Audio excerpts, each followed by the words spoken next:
क्या बोलती public, my name is Amol Joshi and welcome to Joshi's academy. तर आजपासून आपण एक 10वी महाराष्ट्र बोर्डासाठी एक नवीन बॅच लॉन्च करत आहोत. त्या बॅचचं नाव आहे द विजन 100 मार्क्स. त्या बॅचच्या नावाप्रमाणेच मी तुम्हाला अशी तयारी करून घेणार आहे सायन्सची की जेणेकरून माझ्याकडून जो विद्यार्थी शिकेल त्या विद्यार्थ्याला 100 पैकी 100 मार्क्स पडण्याची गॅरंटी मी घेत आहे मित्रांनो. तर लक्षात ठेवा, ह्या बॅचचं नाव आहे विजन 100 मार्क्स. तर मित्रांनो, आपले दररोजच लेक्चर यूट्यूबवरती अपलोड होत राहतील आणि सर्व विद्यार्थ्यांनी या यूट्यूब चॅनेलला सबस्क्राइब करायचं आहे आणि तुमच्या सर्व मित्रांना क्या करणे का है, भेजणे का है मित्रांनो. तर बघा, आज आपण एक अतिशय सुंदर आणि अतिशय इंटरेस्टिंग आणि कन्सेप्च्युअल चॅप्टर चालू करणार आहोत. We will start the new chapter of science part 1, third chapter that is chemical reactions and equations मित्रांनो. तो देखिए, this is the beautiful chapter of science part 2 Maharashtra board 10th class.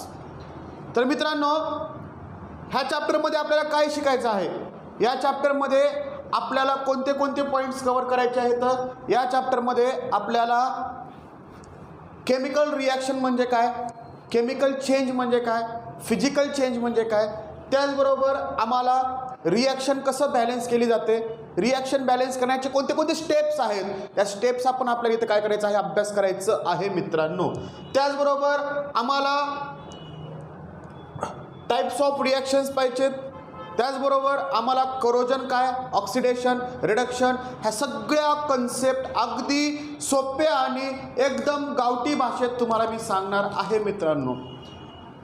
तो देखिए बच्चों, यहाँ पे हम क्या क्या पढ़ने वाले हैं. यहाँ पे हम chemical reactions, rules of writing chemical reactions.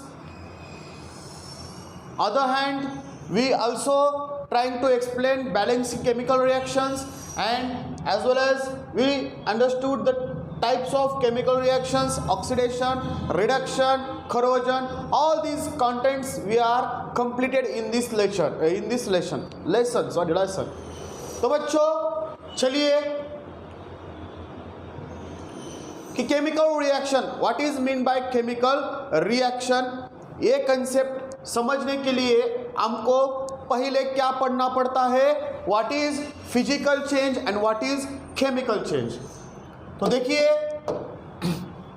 तर बघा मित्रांनो, फिजिकल चेंज म्हणजे काय. आता फॉर एक्झाम्पल बघा की तुमच्या घरामध्ये पाणी आहे, तुम्ही पाण्याचं टेम्परेचर कमी करून त्याला आईस बनवू शकता आणि आईसचं टेम्परेचर वाढवून तुम्ही त्याला पाणी बनवू शकता. पाण्याचं टेम्परेचर वाढवून तुम्ही तुला गॅस बनवू शकता, गॅसचं टेम्परेचर कमी करून तुम्ही पाणी बनवू शकता.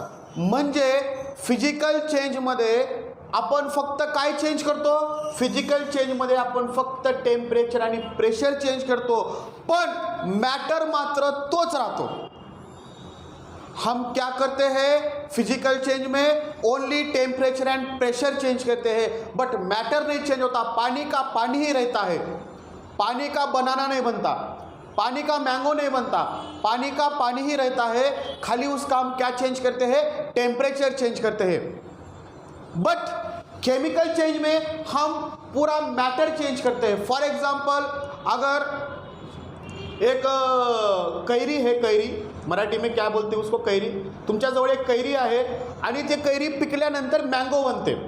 म्हणजे सुरुवातीला काय होती, कैरी होती, तिची चव कशी होती, आंबट होती, त्याचा कलर कसा होता, हिरवा होता, त्याचं टेक्स्चर कसं होतं, हार्ड होतं. पण ज्यावेळेस त्याचं रूपांतर मँगोमध्ये झालं त्यावेळेस त्याची टेस्ट गोड झाली, त्याचा कलर येल्लो झाला आणि त्याचं जे टेक्स्चर आहे ते टेक्स्चर काय झालं, स्मूथ झालं. म्हणजे याचा अर्थ असा आहे की ह्या चेंजमध्ये पूर्ण मॅटर चेंज झाला आहे, पूर्ण नवीन पदार्थ तयार झाला आहे आणि ज्याच्यामध्ये पूर्ण नवीन पदार्थ तयार होतो, that type of reaction is called as chemical reaction. आणि केमिकल रिॲक्शनमध्ये काय चेंज होतो, कंपोजिशन ऑफ मॅटर चेंज होतो. म्हणजे मॅटरमधले जे घटक आहेत ते घटकच चेंज होतात. पण फिजिकल चेंजमध्ये फक्त टेम्परेचर आणि प्रेशर चेंज होतं आणि जो पूर्वीचा पदार्थ होता तोच राहतो. फॉर एक्झाम्पल तुमच्या हातामध्ये एक खडू आहे आणि तुम्ही खडूचे लाख तुकडे केलात, पण खडू चेंज झालाय का? नाही, खडू हा खडूच राहणार आहे. चॉकपीस हा चॉकपीसच राहणार आहे. चॉकपीस हे चॉकपीसच रहेंगी, उसका मार्कर पेन नहीं बनेगा. तो बात समझने की कोशिश करिए फ्रेंड्स. यहाँ पे क्या होता है, फिजिकल चेंज में only pressure end temperature change होता है, बल्कि उसका स्टेट चेंज होता है. लिक्विड से सॉलिड बनता है, सॉलिड से गैस बनता है, गैस से सॉलिड, सॉलिड से गैस, लिक्विड से गैस, ऐसे ही बनते रहता है, ऐसे ही वो प्रोसेस चलती रहती है. बट ओरिजिनल मैटर नहीं चेंज होता. But in chemical reaction original chemical composition will be change. Chemical composition इधर क्या होने वाला है, चेंज होने वाला है. केमिकल कंपोजिशन इधर बदलणार आहे मित्रांनो, ठीक है. और मैंने अभी बोला था, पानी से हम बर्फ बना सकते हैं, बर्फ से हम गैस बना सकते हैं, और गैस से फिर से पानी बना सकते हैं, और फिर से पानी से बर्फ बना सकते हैं. This reaction is reversible reaction. हम इस रिएक्शन को बार बार रिवर्स कर सकते हैं.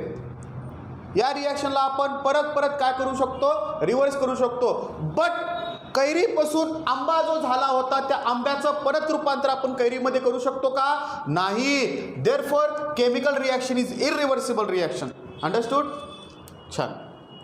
सर, केमिकल रिएक्शन मध्ये नवीन पदार्थ तयार होतो. केमिकल रिएक्शन में नवीन पदार्थ तयार होता है, बट फिजिकल रिएक्शन में there is no new substance is form.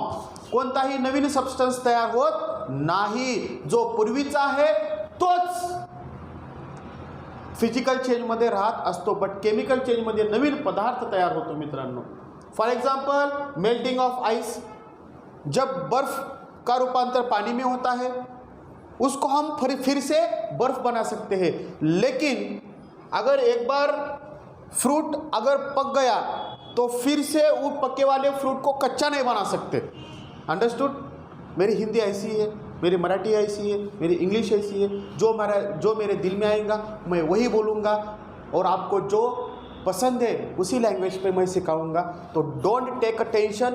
तुम्ही काळजी करू नका, तुम टेंशन मत लो. मैं आपको पूरा कंसेप्चुअली दिस चैप्टर पढ़ाने वाला हूँ. अंडरस्टूड? देखिए नेक्स्ट पॉइंट क्या है अपना. So this is the example of physical change and chemical change. आपको ये बता के, ये देख के बताना है की हा फिजिकल चेंज आहे का केमिकल चेंज आहे. तर बघा इथं कैरी आहे, या कैरीचं रूपांतर कशामध्ये झालं, sorry this is green Apple आणि दिस इज पका हुआ एप्पल. पका हुआ एप्पल, तो ये कौन सा चेंज है, ये कौन सा चेंज है बाळांनो. दिस चेंज इज कौन सा, ये चेंज है केमिकल चेंज. सर मेरे हाथ से ग्लास टूट गया, मुझे इतनी ज़्यादा हो गई थी कि मुझे ग्लास पकड़ने को नहीं आ रहा था, इसलिए वो ग्लास नीचे गिर गया. ये कौन सा चेंज है, हा कौन सा बदल आहे, हे कौन सा बदल आहे, अरे हे कोणता बदल आहे. हां, तर हा आहे फिजिकल चेंज. का फिजिकल चेंज आहे हा, कारण की सर ग्लास तर ग्लासच आहे ना, ग्लास तर ग्लासच आहे. ग्लासचं थोडीच इथं टरबूज झाले नाही, ग्लास हा ग्लासच आहे. मग ते तुटलेला असो, फुटलेला असो, वाळलेला असो, कडक झालेला असो, गरम असो, थंड असो, पण ग्लास हा ग्लासच आहे. ग्लासचं रूपांतर दुसऱ्यामध्ये झालेलं आहे का, नाही. तर अशा चेंजला काय म्हणतो आपण, फिजिकल चेंज. सर इथं काय आहे, नॅपथॅलिन. तुम्ही बाथरूममध्ये संडासामध्ये तुम्ही काय करता, नॅपथिनच्या गोळ्या ठेवता आणि ते गोळ्याची साईज हळूहळू काय होते, कमी होते. मग हा कोणता चेंज आहे, हा आहे केमिकल चेंज. कारण की त्याची साईज कमी होत चाललेली आहे आणि तो हवेमध्ये निघून चाललेला आहे रिॲक्शन करीत, ठीक आहे ना. तर सर इथं मेल्टिंग ऑफ आईस आहे, दिस इज द फिजिकल चेंज. त्याचबरोबर डायजेशन ऑफ फूड. एक बार तुम्ही सकाळी चपाती खाल्लात, रात्री चपाती खाल्लात, सकाळी चपाती बाहेर पडते का, सकाळी चपाती बाहेर. समजा तुम्ही रात्री गुलाबजामुन खाल्लात, रात्री तुम्ही पेढे खाल्लात, रात्री तुम्ही राईस खाल्लात, रात्री तुम्ही मंचुरियन खाल्लात, रात्री तुम्ही पाणीपुरी खाल्लात, सकाळी तेच बाहेर पडते का, नाही. त्यामुळं digestion of food is the chemical change. Cooking of food माहिती आहे, तुम्ही तांदूळ घेतलात, चिकन घेतलात, जे ते सुरुवातीला होतं आफ्टर कुकिंग ते ओरिजिनल राहणार आहेत का? नाही. Therefore this is the chemical change. हा पण कोणता चेंज आहे? केमिकल चेंज आहे. आणि दुसऱ्या गोष्ट आहे सर इव्हॅपोरेशन ऑफ वॉटर. म्हणजे ज्यावेळेस तुम्ही पाण्याला गरम करता त्यावेळेस त्या पाण्याचं रूपांतर वाफेत होतं आणि वाफेला थंड करा त्या वाफेचं रूपांतर परत पाण्यात होईल. तिथं नवीन पदार्थ तयार झालेला आहे का? नाही. This change is a physical change. आया समझ? क्या बोलती पब्लिक? समझ में आया क्या आपको? नेक्स्ट स्लाइड देखेंगे हम. या अंडरस्टूड.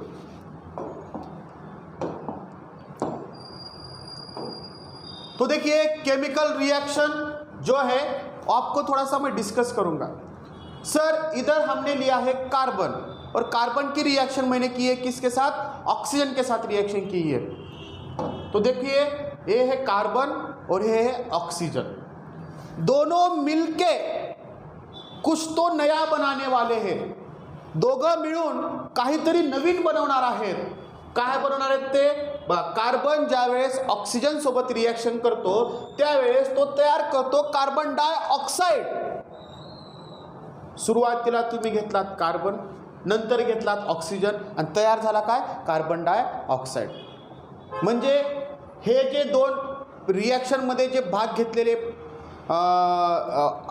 घेतलेले जे एलिमेंट आहेत किंवा भाग घेतलेले जे मॅटर आहे तो परत इथं दिसला जात नाही. म्हणजे टोटली इथं नवीन पदार्थ तयार झालेला असतो. आणि एक छोटीशी कन्सेप्ट आहे की मित्रांनो जे रिॲक्शनमध्ये पार्टिसिपेट करतात, हा ते रिॲक्शनमध्ये कोण भाग घेत आहे? कार्बन आणि ऑक्सिजन. त्यांना आम्ही म्हणतो रिएक्टंट. रिएक्टेंट म्हणजे काय? जे रिएक्शन मध्ये पार्टिसिपेट करतात उसको हम क्या बोलते हैं? रिएक्टेंट बोलते हैं. और जो रिएक्शन से प्रोडक्ट बनता है, जो न्यू सब्सटेंस फॉर्म होता है उसको हम क्या बोलते हैं? प्रोडक्ट बनते. क्या बोलते? प्रोडक्ट बोलते हैं. अंडरस्टूड? तो देखिए जो रिएक्शन में पार्टिसिपेट ले रहा है उसको हम बोलते हैं रिएक्टेंट और जो रिएक्शन से बाहर निकल रहा है उसको हम क्या बोलते हैं? प्रोडक्ट बोलते हैं. जे रिएक्शनमध्ये भाग घेत आहेत, जे रिएक्शनमध्ये पार्टिसिपेट करत आहेत दिस इज कॉल्ड एज रिएक्टंट. जे रिएक्शनमधून नवीन पदार्थ तयार होत आहे, जो नवीन मॅटर तयार होत आहे, नवीन सबस्टन्स तयार होत आहे त्याला काय बोलतो आम्ही? प्रोडक्ट असं बोलत असतो मित्रांनो. तर बघा सर केमिकल रिएक्शनची डेफिनेशन तुमच्या समोर आलेली आहे. खूप छान अशी डेफिनेशन आहे. The chemical reaction in which the chemical reaction is the process in which new substance is form. कळतंय की सर हे एक प्रोसेस आहे. केमिकल रिएक्शन हे काय? प्रोसेस आहे. त्याच्यामध्ये नवीन सबस्टन्स तयार होणार आहे. This type of process is called as chemical reaction. Chemical reaction म्हणजे काय आहे? केमिकल रिएक्शन म्हणजे काय आहे? केमिकल रिएक्शन म्हणजे नवीन सबस्टन्स तयार होणे म्हणजे chemical reaction. That's all. Bus clear. डोक्यात घालून ठेवा की नवीन सबस्टन्स तयार होणे म्हणजे काय? केमिकल रिएक्शन मित्रांनो. अंडरस्टूड? नेक्स्ट सर मग हे जे केमिकल रिएक्शन आहेत ह्या केमिकल रिएक्शनला आपण दाखवतो कसं, लिहितो कसं, रिप्रेझेंट कसं करतो, एक्सप्रेस कसं करतो ते आता आपण इथं पाहणार आहेत मित्रांनो. तर बघा की सर फॉर एक्झाम्पल समजा तुम्ही एका बीकरमध्ये काय घेतलेलं आहे, तर तुम्ही एका बीकरमध्ये कॉपर सल्फेट घेतलेला आहे. त्याचा कलर कसा असतो? हलकासा निळा असतो. ठीक आहे ना. मग आणि त्यामध्ये तुम्ही काय ॲड केलेत? त्याच्यामध्ये तुम्ही ॲड केलेलं आहे झिंक. म्हणजे कॉपर सल्फेट ह्या सोल्युशनमध्ये तुम्ही काय ॲड केलेलं आहे? झिंक ॲड केलेलं आहे. आणि मग इथं तयार होतो काय? आमचा colourless liquid that is ZnSO4. मग आता ही जी रिॲक्शन आहे ह्या रिॲक्शनला आम्हाला कसं दाखवता येतं? ह्या रिॲक्शनला आम्हाला दोन प्रकारे दाखवता येतं. पहिला प्रकार आहे वर्ड इक्वेशन. फॉर एक्झाम्पल समजा की दुसरा आहे कोणता इक्वेशन? Chemical equation. तुम्ही याला एकतर वर्ड इक्वेशनमध्ये दाखवू शकता किंवा तुम्ही याला केमिकल इक्वेशनमध्ये दाखवू शकता. मग तुम्ही याला वर्ड इक्वेशनमध्ये कसं दाखवणार? असं हो का? केमिकल इक्वेशनमध्ये तुम्ही याला कसं दाखवणार की sir copper sulphate is reacted with zinc and gives zinc sulphate plus copper. म्हणजे काय मी तुम्हाला समजेल बघा आता. आणि तुम्ही त्याला वर्ड इक्वेशनमध्ये कसं दाखवू शकता की सर ॲक्वियस हा कोणता सोल्युशन आहे? पाण्यामध्ये असल्यामुळे याला काय म्हणतो आपण? Aqueous solution of copper sulphate is reacted with zinc dust. तो कुणासोबत रिॲक्शन करणार आहे? Zinc dust. आणि तयार काय होणार आहे? Aqueous solution of zinc sulphate plus copper. म्हणजे तुम्हाला थोडक्यात सांगायचं झालं तर कोणत्या पण केमिकल रिॲक्शनला आपण दोन प्रकारे दाखवू शकतो. एक आहे केमिकल इक्वेशन आणि एक आहे वर्ड इक्वेशन. केमिकल इक्वेशनमध्ये आपण सरळ सरळ त्याचा फॉर्म्युला लिहितो आणि वर्ड इक्वेशनमध्ये त्याचं आपण नाव लिहितो. सिंपल आहे. आता इकडे बघा की सर हा कॉपर सल्फेट ज्या वेळेस झिंक सोबत रिॲक्शन करतो त्यावेळेस हा जो झिंक आहे तो ह्या कॉपरला लाद घालून बाहेर काढतो आणि इथे येऊन बसतो. झिंक सल्फेट तयार होतं आणि कॉपर बाजूला निघून जातं. हे आपण पुढे एकदम डिटेल्समध्ये पाहणार. टाइप्स ऑफ केमिकल रिॲक्शनमध्ये आपण त्याला खूप छान प्रकारे पाहणार आहेत मित्रांनो. मग हे झालं आमचं हे झालं आमचं केमिकल इक्वेशन. आता आपण त्याला कशामध्ये कन्वर्ट करणार? वर्ड इक्वेशनमध्ये. मग तुम्ही ह्याला तुम्ही काय म्हणतो? Copper sulphate. ह्याला तुम्ही काय म्हणतो? झिंक. ह्याला म्हणतो आपण झिंक सल्फेट. ह्याला म्हणतो आपण कॉपर. काय समज? डोक्याच्या मध्ये चाललंय का बाहेर चाललंय? मध्येच चालला असेल. ठीक आहे ना. मग हा पाण्यामध्ये असल्यामुळे त्याला काय म्हणतो आपण? Aqueous solution of copper sulphate. आणि हा पण पाण्यामध्ये असल्यामुळं aqueous solution of zinc sulphate असं आपण त्याला लिहित असतो. आणि हा झिंक आहे आणि हा आहे कॉपर. तर आपण केमिकल रिॲक्शनला दोन प्रकारे लिहू शकतो. एक लिहू शकतो वर्ड इक्वेशन आणि एक लिहू शकतो केमिकल इक्वेशन. काय अडचण नाही. Very good. नेक्स्ट. मग सर हे जे रिॲक्शन आहेत त्या रिॲक्शनला लिहिण्याचे काही रूल्स आहेत, काही नियम्स आहेत. ते नियमाप्रमाणे आपल्याला कोणतीही रिॲक्शन लिहावी लागते, रिप्रेझेंट करावी लागते. मग ते कोणते रूल्स आहेत? पहिला रूल्स आहे बघा, इकडे बघा. रिॲक्टंट हा नेहमी लेफ्ट साईडला लिहिला पाहिजे. कोणत्या साईडला लिहिला पाहिजे? रिॲक्टंट हा नेहमी लेफ्ट साईडला लिहिला पाहिजे आणि प्रोडक्ट हा नेहमी राईट साईडला. म्हणजे reactant always present at left side आणि product is always present at right side. म्हणजे रिॲक्टंट हा नेहमी लेफ्ट साईडला लिहिला जातो आणि प्रोडक्ट हा नेहमी राईट साईडला लिहिला जातो. आता दोघांच्या मध्ये एक ॲरो लिहिलेला असतो. काय असतो? दोघांच्या मध्ये एक ॲरो असतो. समजून घ्या मी काय सांगतोय. रिॲक्टंट हा नेहमी लेफ्ट साईडला लिहायचा असतो. समजून घ्या. Reactant always left side, product always right side. आणि त्याच्यामध्ये काय असला पाहिजे?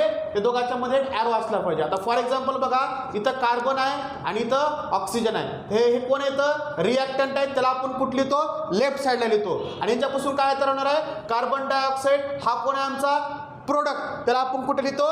राईट साईड लिहितो. आणि दोघांच्या मध्ये काय आहे? ॲरो. तर पहिला मुद्दा काय आला? पहिला मुद्दा काय आहे की रिॲक्टंट नेहमी लेफ्ट साईडला लिहावेत, प्रोडक्ट नेहमी राईट साईडला लिहावेत आणि दोघांच्या मध्ये काय असला पाहिजे? ॲरो असला पाहिजे. दुसरा मुद्दा आहे, जर एकापेक्षा जास्त रिॲक्टंट किंवा प्रोडक्ट असतील. इकडे बघा आता सर, कार्बन आणि ऑक्सिजन आहे. इथे एकापेक्षा जास्त रिॲक्टंट आहेत.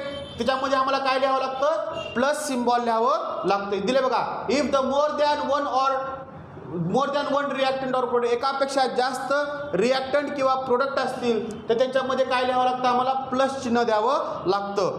क्लिअर आहे दुसरा मुद्दा. तिसरा मुद्दा आहे की सर तुम्हाला आता तुम्हाला काय लिहायचे की तुम्हाला फिजिकल स्टेट लिहायचे. म्हणजे तुम्ही घेतलेले जे सबस्टन्स आहे तो सॉलिड आहे का लिक्विड आहे का गॅस आहे का तो ॲक्वियस आहे, ते लिहिण्यासाठी तुम्हाला काय करावं लागतं? त्या रिॲक्टंटच्या किंवा प्रोडक्टच्या खाली ब्रॅकेटमध्ये आम्हाला काय लिहायचं असतं? त्याची फिजिकल स्टेट लिहायची असते. फॉर एक्झाम्पल बघा, जर सॉलिड असेल तुम्ही काय लिहितो? त्याला यस लिहितो ब्रॅकेटमध्ये. जर लिक्विड असेल तर तुम्ही त्याला काय लिहितो? ब्रॅकेटमध्ये एल लिहितो. गॅस असेल तर ब्रॅकेटमध्ये तुम्ही त्याला काय लिहिता? जी लिहिता. आणि जर ॲक्वियस असेल तर तुम्ही ब्रॅकेटमध्ये त्याला काय लिहिता? AQ लिहिता. म्हणजे परत बघा इकडं, जर गॅस असेल तर तुम्ही त्याला काय लिहिता? ब्रॅकेटमध्ये स्मॉल जी लिहिता. सॉलिड असेल तुम्ही त्याला ब्रॅकेटमध्ये काय लिहिता? सॉलिड लिहिता. आणि जर ॲक्वियस असेल तुम्ही त्याला ब्रॅकेटमध्ये ॲक्वियस लिहिता. आणि तुम्ही जर ते लिक्विड असेल तर तुम्ही त्याला ब्रॅकेटमध्ये काय लिहिता? एल लिहिता. हे मुद्दे. पहिला मुद्दा काय होता? रिॲक्टंट लेफ्ट साईडला, प्रोडक्ट राईट साईडला. दोघांच्या मध्ये ॲरो. एकापेक्षा जास्त प्रोडक्ट किंवा रिॲक्टंट असतील तर त्याच्यामध्ये काय लिहायचं असतं? प्लस सिम्बॉल द्यायचं असतं. ठीक आहे ना. जर तुम्हाला कोणत्या पण सबस्टन्सची फिजिकल स्टेट दाखवायची असेल तर तुम्ही त्याला काय करता? अंडर ब्रॅकेटच्या मध्ये तुम्ही त्याला काय लिहिता? सॉलिड असेल तर यस, लिक्विड असेल तर यल, गॅस असेल तर जी आणि ॲक्वियस असेल तर AQ असं तुम्ही त्याला दर्शवत असता, सांगत असता. मैंने क्या बोला आपको? अगर रिएक्टेंट ऑलवेज किधर रहता है? लेफ्ट साइड को. प्रोडक्ट ऑलवेज कहाँ रहता है? राइट साइड को. दोनों के बीच में क्या रहता है? एरो. दूसरा मुद्दा क्या बोला था मैंने, अगर एक से ज़्यादा रिएक्टेंट और प्रोडक्ट हो गए तो हम उसके बीच में क्या लगते हैं, पॉजिटिव सिंबल, प्लस सिंबल देते हैं। अगर तुमको फिजिकल स्टेट दिखानी है तो हम क्या करते हैं, ब्रैकेट के अंदर सॉलिड है तो सॉलिड एस लिखते, लिक्विड है तो एल लिखते, और गैस है तो जी लिखते, और एक्वेस है तो AQ लिखते। अंडरस्टूड? लिखते। अगर तुमने रिएक्टेंट में सॉलिड लिया है, क्या बोलता मैं, अगर तुमने ये कौन है रिएक्टेंट है, अगर तुमने रिएक्टेंट में सॉलिड लिया है तो हम क्या लिखते, X लिखते। समजून घ्या बाळांनो, खूप इंटरेस्टिंग पॉईंट आहे। जर तुम्ही रिएक्टंट मध्ये सॉलिड घेत असाल, झिंक हा काय असतो, सॉलिड असतो ना, झिंक हा कोण आहे, सॉलिड आहे, तर तुम्ही त्याला काय करता, यस लिहिता, ब्रॅकेटमध्ये काय लिहिता, यस। आणि तेच जर ऐका, तेच जर प्रोडक्टमध्ये सॉलिड तयार झाला असेल, कशामध्ये, प्रोडक्टमध्ये सॉलिड तयार झाला असेल तर त्याला आपण काय लिहितो, प्रिसिपिटेट लिहितो। आपण त्याला पुढे समजून घेऊयात, काय अडचण नाही, पुढे एकदम त्याला डिटेल्समध्ये पाहणार आहे। लास्ट पॉईंट आहे की जर रिएक्टंटमध्ये गॅस असेल तर तुम्ही त्याला काय लिहिता, जी लिहिता, समजून घ्या बरं का, ब्रॅकेटमध्ये। आणि जर प्रोडक्टमध्ये गॅस बाहेर पडत असेल तुम्ही त्याला काय करता, वरी ॲरो दाखवता असतं, म्हणजे गॅस बाहेर पडत आहे हे तुम्ही दाखवत असता। तर परत एक वेळेस पहा, reactant always left side, product always right side, दोघांच्या मध्ये ॲरो, एकापेक्षा जास्त प्रोडक्ट किंवा रिएक्टंट दोघांच्या मध्ये प्लस सिम्बॉल। जर फिजिकल स्टेट दाखवायची असेल, सॉलिडला एस, लिक्विडला एल, ॲक्वेसला AQ आणि गॅसला G, हे असं तुम्हाला दाखवायचं आहे। समजतंय का मित्रांनो? पुढे बघा, जर कोणत्या रिॲक्शनला आम्ही हीट देत असेल, आता फॉर एक्झाम्पल बघा, कॅल्शियम कार्बोनेटला जर तुम्ही हीट केलात, म्हणजे ह्या रिॲक्शनला आपण काय देत आहोत, जर तुम्ही एखाद्या रिॲक्शनला हीट देत असाल तर तुम्हाला काय सिम्बॉल द्यावं लागतं, असा त्रिकोण, कशावरती, ॲरोवरती। आणि एखाद्या रिॲक्शनमधून जर हीट बाहेर पडत असेल तर आपण काय करतो, सर्वात शेवटी हीट म्हणून लिहितो। समजा जर तुम्ही हीट देत असाल तर काय करायचे, ॲरोवरती तुम्हाला ट्रायंगल काढायचे, आणि जर हीट रिलीज होत असेल तर तुम्हाला काय करायचे, प्रोडक्टच्या एंडला तुम्हाला काय लिहायचे, हीट लिहायचं आहे। समजला मुद्दा? काय अडचण? Very good.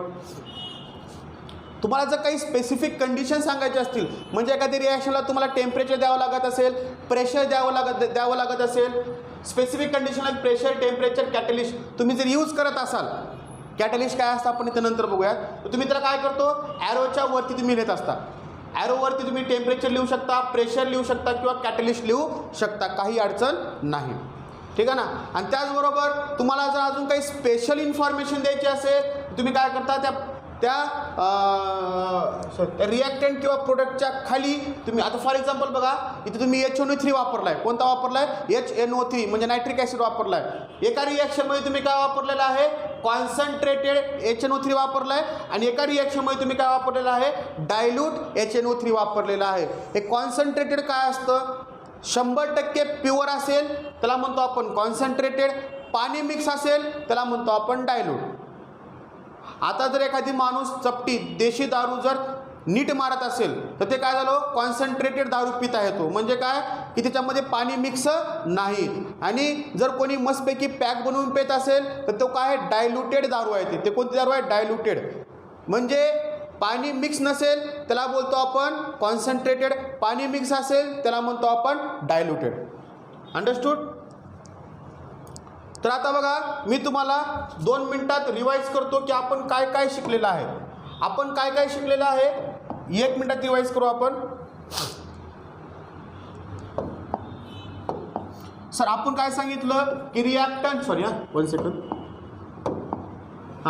रिॲक्टंट नेहमी कुठं लिहायचा असतो, लेफ्ट साईडला, प्रोडक्ट नेहमी कुठं लिहायचा असतो, राईट साईडला, दोघांच्या मध्ये काय असला पाहिजे, दोघांच्या मध्ये असला पाहिजे ॲरो, ठीक आहे ना। दुसरा मुद्दा, एकापेक्षा मोर दॅन वन जर प्रोडक्ट किंवा रिॲक्टंट असेल तर दोघांच्या मध्ये काय सिम्बॉल द्यायचा, आपल्याला प्लस सिम्बॉल द्यायचा आहे। तिसरा मुद्दा आहे, जर तुम्हाला फिजिकल स्टेट सांगायची असेल, काय सांगायचे तुम्हाला, तुम्हाला जर फिजिकल स्टेट सांगायची असेल तर तुम्ही काय करता, ब्रॅकेटमध्ये सॉलिड असेल तर सॉलिड, ब्रॅकेटमध्ये लिक्विड असेल तर लिक्विड, ब्रॅकेटमध्ये गॅस असेल तर गॅस आणि ब्रॅकेटमध्ये ॲक्वियस असेल तर ॲक्वियस. अडचण पहिला मुद्दा, रिॲक्टंट लेफ्ट साईडला, प्रोडक्ट राईट साईडला, एकापेक्षा जास्त, दोघांमध्ये प्लस. पुन्हा फिजिकल स्टेट सॉलिडला यस, लिक्विडला यल, गॅसला जी, एक्वियसला ए. पुढे तुम्हाला तुम्ही जर रिॲक्शनमध्ये हीट देत असाल, रिॲक्शनमध्ये तुम्ही हीट जर देत असाल तर तुम्हाला काय करायचे, ॲरोवरती ट्रायंगल काढायचे. जर हीट रिलीज होत असेल, एखाद्या रिॲक्शनमधून जर हीट रिलीज होत असेल तर तुम्हाला काय करायचं आहे, प्रोडक्टच्या नंतर प्लस करून तुम्हाला काय लिहायचे आहे, हीट लिहायची आहे.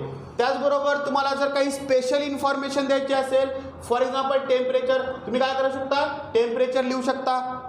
त्याचबरोबर तुम्ही कॅटलिस्ट लिहू शकता. त्याचबरोबर तुम्ही प्रेशर पण लिहू शकता. कशावरती, ॲरोवरती.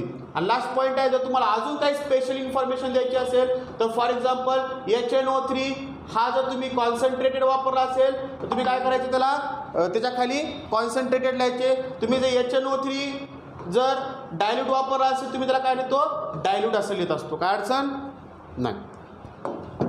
छान. Any doubt? छान. तर मित्रांनो इथं आपण थांबूयात. जो नेक्स्ट पार्ट येईल तो लवकरच आपल्या यूट्यूब चॅनलवरती तुम्हाला पाहायला भेटेल. तत्पूर्वी तुम्ही व्यवस्थित ह्या लेसनचा अभ्यास करा आणि मग तुम्ही थोडंसं इमॅजिन करा की आपण आज काय शिकलो, कोणत्या लेवलचं शिकलो आणि काय शिकत आहोत. आणि मी तुम्हाला एवढं प्रॉमिस करतो की तुम्ही जर माझ्यासोबत जुडलात तर मी तुम्हाला टॉप लेवलला घेऊन जाईल. हे माझं प्रॉमिस आहे, कारण की मी स्वतः मेहनतीवरती विश्वास ठेवतो आणि मेहनत केल्याशिवाय ह्या जगामध्ये काहीच आम्हाला साध्य होणार नाही मित्रांनो. तर लक्षात ठेवा. आणि अजून एक तुम्हाला महत्त्वाची सूचना सांगतो की येत्या 18 मार्चपासून उदगीर न्यू मोंडा रोड बिरादार कॉम्प्लेक्स 3rd फ्लोअरवरती आपली जोशीज अकॅडमी आहे. तर आपण प्रत्यक्षात 18 मार्चला इथं काय करत आहोत, नवीन बॅच सुरुवात करत आहोत, ऑफलाईन बॅच सुरुवात करत आहोत. तर त्यांनासुद्धा आपण इथं त्याच लेवलचं शिकवणार आहेत. त्यांना PPT प्रोव्हाइड होतील, डिजिटल नोट्स प्रोव्हाइड होतील आणि त्याचबरोबर विद्यार्थ्यांसाठी आपण दुपारी 2 ते रात्री 10 वाजेपर्यंत त्यांची इथं आपण अभ्यासाची सोय केलेली आहे. त्याचबरोबर ज्या विद्यार्थ्यांना आपला ऑनलाईन क्लास करायचा असेल त्यांनीसुद्धा तुमचं रजिस्ट्रेशन लवकरात लवकर चालू होईल. त्यांनी पण तुमचं रजिस्ट्रेशन करून घ्यावं आणि आमच्यासोबत जुडा आणि जुडून काय करा, एक रिव्हॉल्युशन आपल्याला तयार करायचं आहे. आणि ज्या विद्यार्थ्यांना सायन्सची खूप भीती वाटते त्या विद्यार्थ्यांसाठी मी एक ब्रह्मास्त्र म्हणून तुमच्यासमोर थांबेल आणि तुम्हाला सायन्समधला किडा बनवेल एवढी गॅरंटी माझी आहे मित्रांनो. आणि प्लीज अजून एक वेळेस तुम्हाला विनंती करतो की मित्रांनो ह्या यूट्यूब चॅनेलला सबस्क्राईब करा, तुमच्या गरजू मित्रांपर्यंत त्याला शेअर करा. तुम्हाला जर काही अडचण असेल तर ती अडचण तुम्ही कमेंट बॉक्समध्ये टाका. मी स्वतः त्या अडचणीचं निवारण करण्यासाठी मी तुमच्यासमोर तत्पर राहील. आणि त्याचबरोबर तुम्ही बेल आयकॉनला क्लिक करून ठेवा जेणेकरून जे नेक्स्ट व्हिडिओ येत असतील तर त्याची इन्फॉर्मेशन तुम्हाला तुमच्या नोटिफिकेशनवरती पाहायला भेटेल. आणि असंच आम्हाला सपोर्ट करा. आणि आज आपला पहिला लेक्चर आहे आणि लवकरात लवकर सगळे लेक्चर्स या यूट्यूब चॅनलवरती अपलोड होतील. धन्यवाद. Thank you so much. Take care. Bye bye. आणि आपण लवकरच नंतर भेटूया. धन्यवाद.